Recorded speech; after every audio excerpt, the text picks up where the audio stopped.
Dans la pénombre de ma chambre à Paris, je dormais profondément quand soudain je sentis un poids chaud et tremblant sur mon corps. Ma belle-fille Élise, âgée de 21 ans, s'était glissée sur moi, ses jambes de part et d'autre de mes hanches, ses mains posées sur mes épaules dans un geste à la fois hésitant et désespéré. À cet instant précis, mon cœur s'arrêta net et tout bascula dans un chaos de confusion, de peur et de sentiments que je n'osais même pas nommer, tandis que la pluie battait contre les vitres de notre appartement haussmannien du 18e arrondissement. Je restais figée, incapable de bouger ou de parler, sentant son souffle irrégulier contre mon cou et l'odeur familière de son shampoing à la lavande qui emplissait l'air. Élise murmura mon prénom clair dans un sanglot étouffé et je compris immédiatement que ce n'était pas un cauchemar mais une réalité qui allait tout détruire.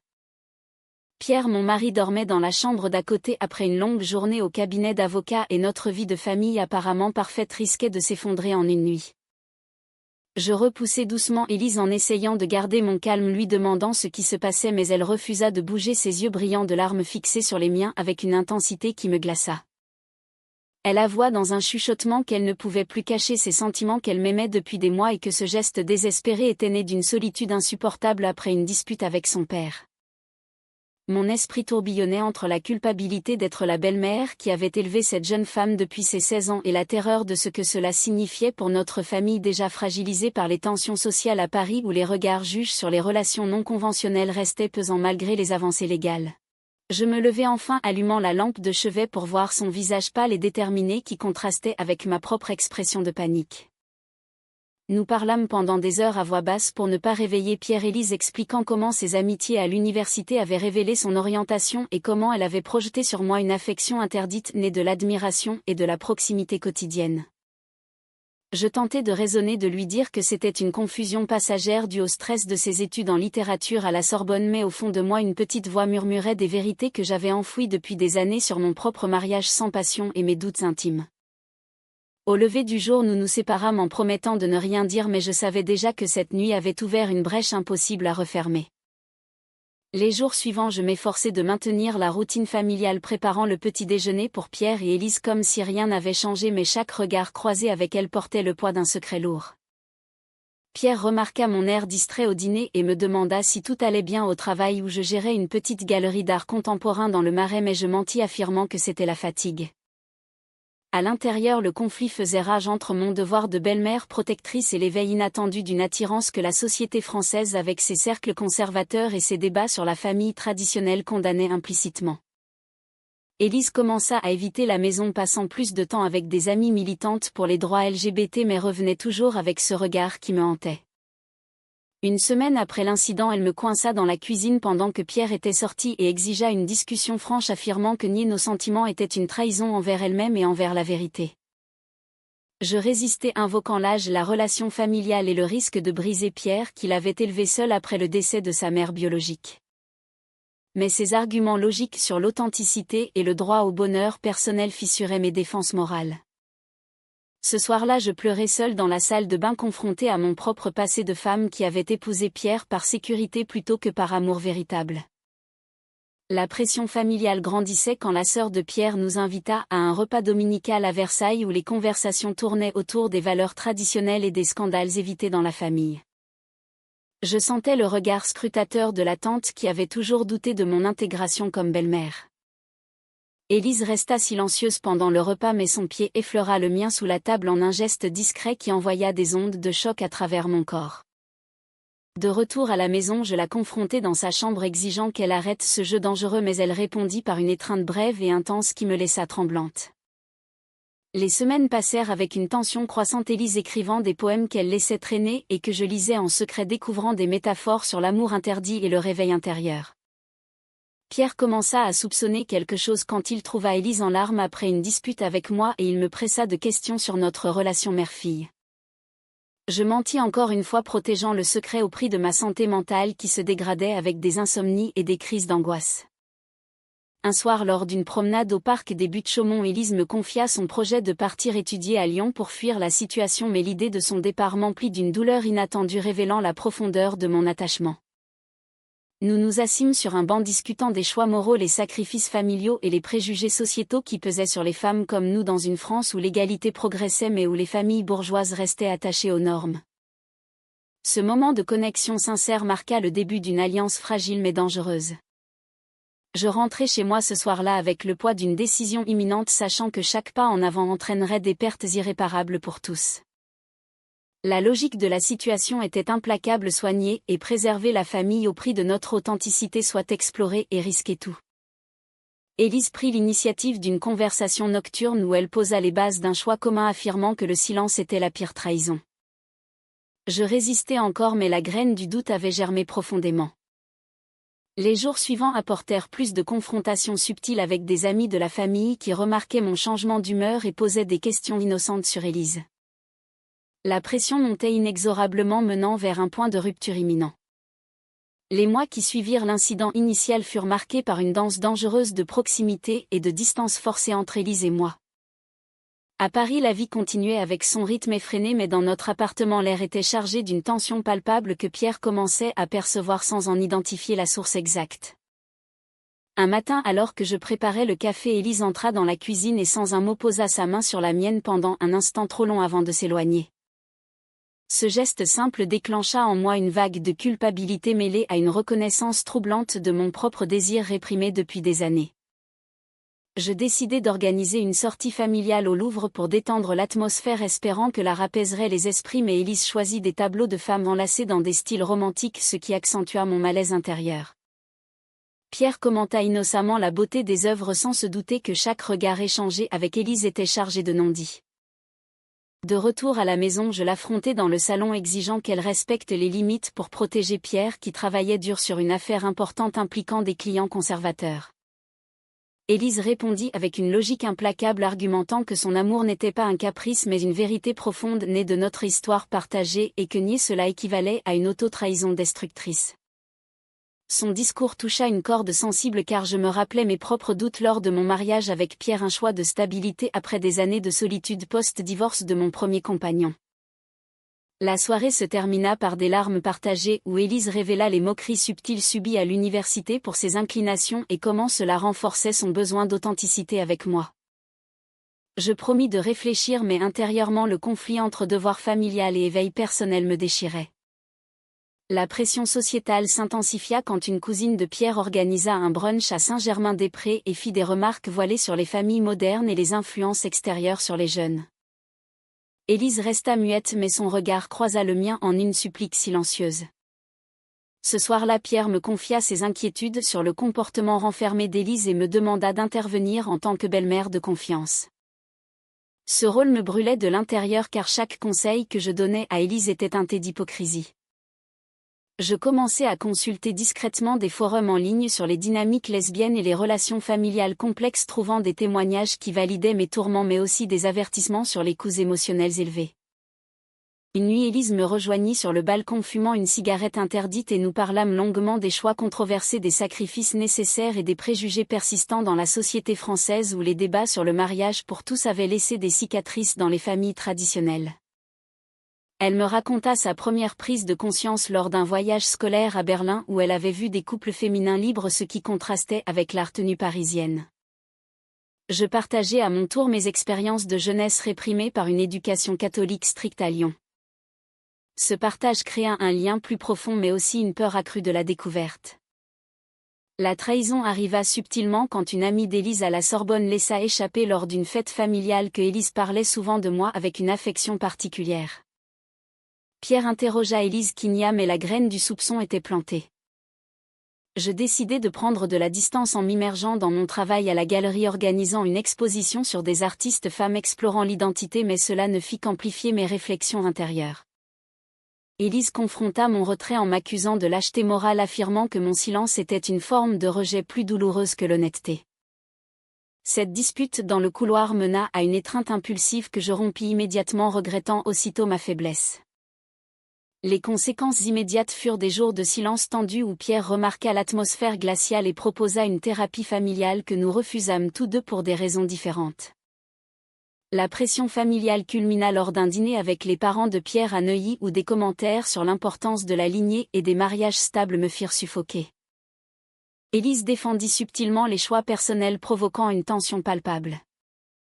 De retour, je pleurais seule, réalisant le prix de mes indécisions. Élise proposa alors un pacte secret de vérité partagée promettant de ne rien forcer mais d'explorer nos sentiments avec respect. J'acceptai à contre-cœur sachant que cela engageait une route de sacrifice. Les semaines passèrent avec des moments volés de conversations profondes sur les mœurs sociales, les définitions de l'amour et les coups pour les femmes qui osaient défier les normes. Un incident majeur survint quand Pierre trouva un message ambigu d'Élise sur mon téléphone et exigea des explications. Je mentis encore couvrant pour elle mais cela créa une fissure dans notre mariage.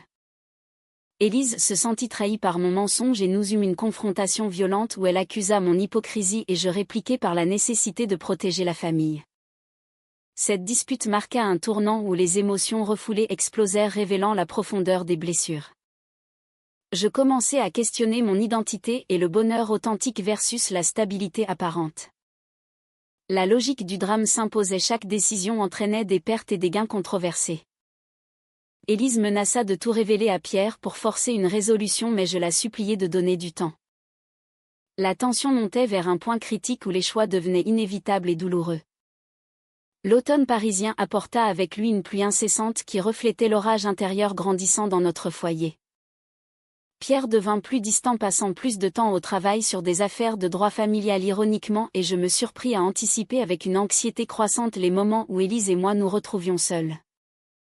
Un après-midi après son cours, elle rentra tôt et me trouva dans mon atelier de la galerie en train d'accrocher des œuvres explorant la vulnérabilité féminine. Sans préambule, elle déclara qu'elle ne pouvait plus vivre dans le mensonge et qu'elle envisageait de déménager chez une amie militante à Belleville. Cette annonce me frappa comme un coup de poignard, réveillant une peur viscérale de perte. Nous discutâmes pendant des heures dans l'arrière-boutique, pesant les options, les risques de confrontation directe avec Pierre et les conséquences sociales dans notre cercle d'amis et de collègues où les rumeurs pouvaient détruire des réputations. Élise argua que le silence prolongé était une forme de violence psychologique contre elle-même et contre moi, tandis que je défendais la nécessité de préserver la famille unie pour éviter le scandale et la douleur pour Pierre qui avait déjà perdu sa première épouse. La logique de ces arguments était solide mais mon sens du devoir de belle-mère l'emportait temporairement. Ce soir-là, Pierre rentra fatigué et remarqua l'absence d'Élise au dîner, posant des questions sur son humeur récente. Je minimisai en blâmant les examens universitaires mais il insista pour une discussion familiale le week-end suivant. La pression culmina lors de cette réunion où Élise resta évasive et Pierre exprima ses frustrations sur le manque de communication dans la maison. Après son départ pour le travail, Élise et moi eûmes une dispute explosive où elle m'accusa de prioriser la paix illusoire au détriment de notre vérité commune. Dans la chaleur du moment, je reconnus partiellement mes sentiments, ce qui la calma momentanément mais ouvrit la porte à plus d'intimité émotionnelle. Cependant, cette admission mena à une nuit d'insomnie où je pesais les choix controversés entre loyauté familiale et éveil personnel. La trahison survint quand une collègue de la galerie qui avait surpris une conversation téléphonique entre Élise et moi mentionna subtilement à Pierre lors d'un vernissage que notre relation belle-mère-belle-fille semblait particulièrement intense. Pierre confronta Élise directement, lui demandant si tout allait bien avec moi et elle craqua partiellement, avouant des tensions sans révéler l'essentiel. Cela créa une crise où Pierre me questionna longuement, exigeant la transparence. Je mentis à nouveau, protégeant le secret au prix de ma conscience, mais cela éroda ma confiance en moi. Élise se sentit abandonnée et décida de passer un week-end chez son amie, ce qui amplifia ma solitude et mes doutes. À son retour, nous eûmes une réconciliation tendue où elle proposa d'établir des règles claires pour notre connexion sans franchir de lignes physiques, mais l'émotion rendait cela difficile. La société exerçait son poids quand des voisins commentèrent les visites fréquentes de l'amie militante d'Élise et des rumeurs commencèrent à circuler dans l'immeuble sur les orientations non traditionnelles. Pierre entendit ces murmures lors d'une réunion de copropriété et revint furieux, exigeant des explications sur l'influence extérieure sur sa fille. Cette confrontation familiale fut violente, Élise défendant ses amitiés et moi tentant de médier tout en cachant ma complicité. Le coup devenait visible, Pierre s'éloignant émotionnellement et Élise développant de l'anxiété qui affectait ses études. Je sacrifiai mon sommeil pour la soutenir en secret, organisant des rencontres discrètes au jardin du Luxembourg où nous discutions des mœurs changeantes en France, des lois progressistes versus les réalités familiales conservatrices. Un moment clé arriva quand Élise révéla avoir écrit une lettre à son père expliquant ses sentiments, mais elle hésitait à l'envoyer par peur des conséquences. Je la dissuadai temporairement, mais cela accentua mon conflit intérieur sur le droit à la vérité.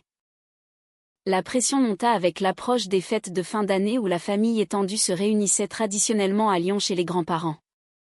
Élise menaça de boycotter si le secret persistait et Pierre sentit le malaise grandissant. Lors du voyage en train nous eûmes une discussion codée où chaque mot portait un double sens. À Lyon, les regards et questions d'innocente sur l'avenir d'Élise mirent tout le monde sur les nerfs. Un soir après un repas tendu, Élise et moi marchâmes dans les rues historiques et elle exprima son désir de liberté totale affirmant que rester dans le mensonge était une défaite morale. Je reconnus la validité de son point mais soulignai les sacrifices collectifs nécessaires. De retour à Paris, la crise éclata quand Pierre trouva la lettre inachevée d'Élise et exigea une réunion immédiate. Dans cette confrontation dramatique, des vérités partielles émergèrent, Élise avouant une attirance confuse sans nommer et moi défendant l'unité familiale. Pierre réagit avec colère et déception, accusant une influence néfaste et menaçant des mesures. Cela marqua une trahison perçue de ma part envers Élise qui se sentit exposée injustement. Les jours suivants furent marqués par un silence glacial, Pierre évitant les discussions et Élise se renfermant. Je pris la décision difficile de consulter une thérapeute en secret, explorant mes choix et leurs prix psychologiques. La logique implacable montrait que chaque avancée vers la vérité entraînait des pertes relationnelles et sociales. Élise proposa alors un ultimatum discret: soit avancer ensemble, soit se séparer définitivement. Mon choix hésitant prolongea la souffrance mais ouvrit la voie à une prise de conscience plus profonde sur mon identité et les normes sociétales. La tension atteignait son paroxysme, annonçant des révélations inévitables. L'hiver s'installa sur Paris avec un froid mordant qui symbolisait le gel émotionnel dans notre foyer. Après la découverte partielle de la lettre, Pierre devint suspicieux, organisant des conversations individuelles avec Élise et moi pour sonder les failles. Élise craqua sous la pression, révélant plus de détails sur ses luttes identitaires sans impliquer directement notre lien, ce qui protégea temporairement le secret mais augmenta la distance entre père et fille. Je pris la décision controversée de soutenir Élise en secret, lui fournissant des ressources sur les associations LGBT à Paris comme le Refuge, espérant apaiser sa détresse. Cela constitua une forme de trahison envers Pierre qui me faisait confiance comme pilier de la famille. Un soir, lors d'une crise d'angoisse d'Élise, je la réconfortai dans sa chambre et Pierre entra inopinément, surprenant l'étreinte. Bien que rien d'explicite ne fût dit, son regard changea et il exigea une explication complète le lendemain. La confrontation fut dévastatrice, Pierre accusant Élise d'ingratitude et moi de manque de fermeté comme belle-mère. Élise défendit son droit à l'authenticité, citant les débats sociétaux français sur l'inclusion et la liberté individuelle, mais Pierre répliqua par des arguments traditionnels sur la stabilité familiale et les responsabilités parentales. Je tentai de médier, sacrifiant ma neutralité en admettant partiellement des tensions émotionnelles, ce qui apaisa momentanément mais creusa un fossé permanent. Les conséquences immédiates inclurent le retrait de Pierre de certaines activités familiales et des disputes fréquentes sur l'éducation d'Élise. Élise décida de déménager temporairement chez son amie à Belleville, ce qui déclencha une vague de culpabilité en moi pour ne pas avoir agi plus tôt. Pendant son absence, je confrontais mes choix dans la solitude de l'appartement, pesant les sacrifices, le bonheur personnel versus le devoir et les préjugés persistants malgré la loi Taubira. Pierre et moi eûmes une discussion honnête où il exprima sa peur de perdre sa fille et son sentiment de trahison familiale. Cela me força à une introspection profonde sur mon rôle et mes sentiments réels. À son retour, Élise proposa une rencontre neutre au café près de la Sorbonne où nous discutâmes des options futures, y compris une thérapie individuelle et collective. Cependant, la logique des événements montrait que les demi-mesures ne suffisaient plus. Un événement majeur survint quand une photo prise discrètement lors d'une de nos promenades au Luxembourg fut partagée involontairement par une connaissance commune sur les réseaux sociaux avec des commentaires spéculatifs. Pierre vit la publication et exigea la vérité pleine et entière. Dans cette révélation forcée, Élise avoua ses sentiments profonds pour moi et je reconnus ma réciprocité hésitante. La réaction de Pierre fut explosive, mélange de choc, de colère et de déception profonde, accusant une trahison impardonnable de ma part comme belle-mère et épouse. Il menaça de procédure légale pour la garde effective bien qu'Élise soit majeure et demanda un temps de réflexion séparé. Cette période de séparation fut un calvaire, Élise vivant chez son amie et moi affrontant la solitude et les jugements des amis communs qui prirent parti. La pression sociétale s'intensifia avec des appels de la famille étendue exprimant déception et conseils moraux traditionnels. Je sacrifiai mon poste à la galerie temporairement pour éviter les rumeurs professionnelles et me concentrer sur mon éveil personnel à travers la lecture et la thérapie. Élise fit de même, militant activement pour les causes LGBT, ce qui la fortifia mais l'éloigna davantage de son père. Une tentative de réconciliation familiale échoua quand Pierre refusa de dialoguer, affirmant que les choix controversés avaient brisé la confiance irrémédiablement. Élise et moi eûmes des moments de connexion profonde par message et rencontres discrètes où nous pesâmes les coups des décisions passées et futures. La trahison culmina quand Pierre informa la famille élargie de la situation, provoquant un boycott social et des pressions pour qu'Élise coupe les ponts avec moi. Cela força un choix déchirant pour Élise entre loyauté paternelle et amour authentique. Elle choisit temporairement l'indépendance, sacrifiant la relation avec son père pour préserver sa santé mentale. Je pris la décision douloureuse de proposer une pause dans notre connexion pour permettre à chacun de guérir, mais Élise refusa, affirmant que cela serait une défaite finale. Les mois passèrent avec des confrontations sporadiques, Pierre demandant le divorce et la vente de l'appartement tandis qu'Élise luttait pour ses examens finaux. Mon éveil intérieur progressait vers une acceptation de mon orientation longtemps réprimée au prix de la perte de stabilité familiale et sociale. La logique du drame soulignait que chaque sacrifice entraînait des gains controversés en authenticité mais des pertes irréparables en relation. La tension atteignait son apogée, annonçant une résolution définitive. Le printemps revint sur Paris avec ses fleurs au jardin du Luxembourg contrastant avec le vide laissé par les ruptures familiales. Après le divorce initié par Pierre et le déménagement d'Élise dans un petit studio à Montmartre, notre connexion évolua vers une relation plus affirmée mais toujours marquée par les cicatrices des conflits passés. Élise obtint son diplôme en littérature et commença un stage dans une maison d'édition progressiste tandis que je relançais ma galerie avec une exposition sur les identités féminines et les luttes sociétales. Pierre refusa tout contact initialement mais finit par accepter une médiation légale où des vérités douloureuses furent exprimées sur les trahisons perçues et les sacrifices mutuels. Élise confronta son père dans une session émouvante, affirmant que son amour pour moi n'annulait pas son affection filiale mais exigeait reconnaissance. Pierre exprima sa peine profonde mais reconnut progressivement les limites de ses préjugés influencés par son éducation traditionnelle. Cependant les blessures restaient vives et la famille étendue maintint une distance sociale. Élise et moi naviguâmes les défis d'une relation publique discrète, affrontant des regards dans les rues parisiennes et des débats internes sur le timing approprié. Un moment de crise survint quand une ancienne collègue de Pierre répandit des rumeurs au travail de Élise, forçant une confrontation avec son employeur qui heureusement soutint l'inclusion. Cela renforça notre résilience mais souligna les coûts persistants des choix controversés. Je sacrifiai des opportunités professionnelles pour soutenir Élise dans sa carrière naissante tandis qu'elle m'aida à reconstruire mon identité post-divorce. Les discussions profondes sur les mœurs évoluant en France, les victoires légales versus les réalités quotidiennes nous unirent davantage. Un voyage à Nice pour une conférence LGBT marqua un tournant où nous affirmâmes publiquement notre lien au milieu de soutien et d'opposition.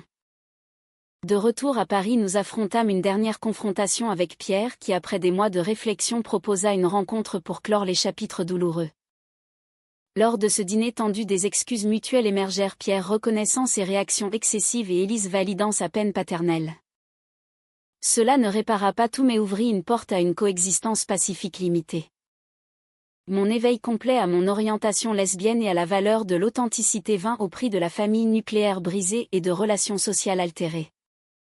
Élise grandit en force intérieure, sacrifiant l'approbation paternelle inconditionnelle pour son bonheur personnel. La logique du parcours montrait que les décisions controversées bien que douloureuses menaient à une liberté intérieure précieuse. Après 2 années de reconstruction, nous vivions ensemble dans un nouvel appartement du 11e arrondissement, naviguant les défis quotidiens avec une conscience accrue des préjugés résiduels. La société française progressait mais les familles restaient des bastions de résistance. Notre histoire devint un témoignage silencieux de résilience face aux conflits intérieurs et extérieurs. Au final, après tous les affrontements, les sacrifices et les trahisons, la question demeure: est-il juste de poursuivre un amour authentique au risque de briser une famille, ou est-ce une erreur morale impardonnable qui justifie le maintien du silence à tout prix ?